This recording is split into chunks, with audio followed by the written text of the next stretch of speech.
This is Delhi. Our next broadcast follows.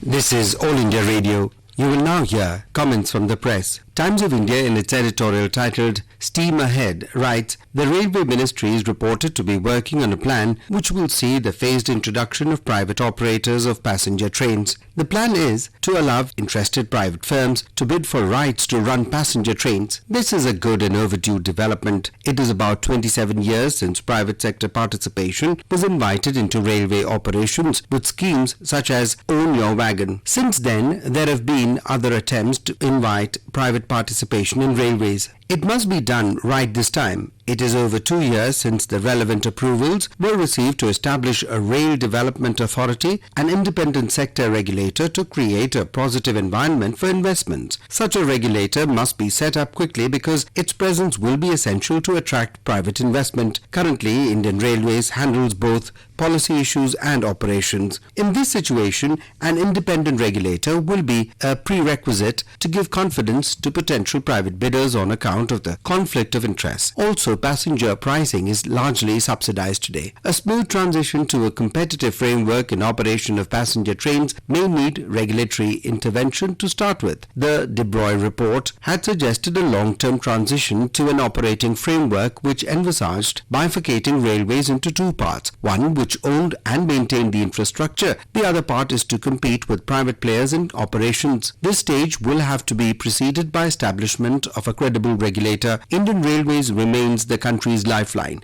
Any improvement in its operations triggered by competition would benefit everyone.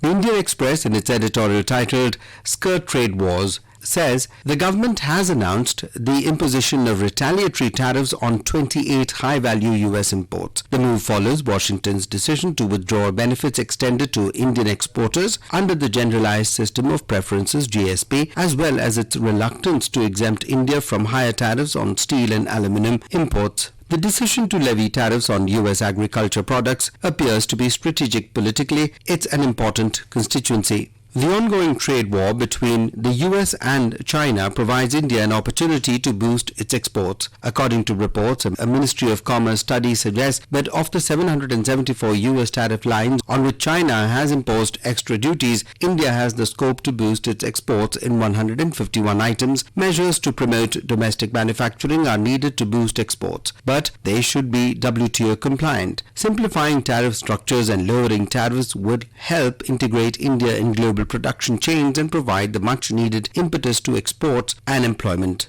In another title of Indian Express, in its editorial titled Keep Thawing, writes, in assuring the international sports fraternity that India will not discriminate against athletes from any country, read Pakistan, the government dug into the Upanishads and fished out the phrase that has been used in the past to promote tourism. Vasudeva Kutumbakam, the world is one family, wrote the Sports Ministry in a letter to International Olympic Committee IOC President Thomas Bach to underline India's world view. The government guaranteed to the IOC they will hereon grant visas to athletes from all countries without any prejudice to our principled positions and policies on other political matters. This is a welcome step. The government's new pragmatic stand will make it easier for India to bid for and host international tournaments, including qualifying events for next year's Tokyo Olympics. It will also pave the way for India to bid for big-ticket events like the 2026 Youth Olympics, 2030 Asian Games and 2032 Olympics. The Economic Times, in its editorial title, continued to consult despite the boycott, says it is a pity that several opposition parties stayed away from the meeting convened by Prime Minister Narendra Modi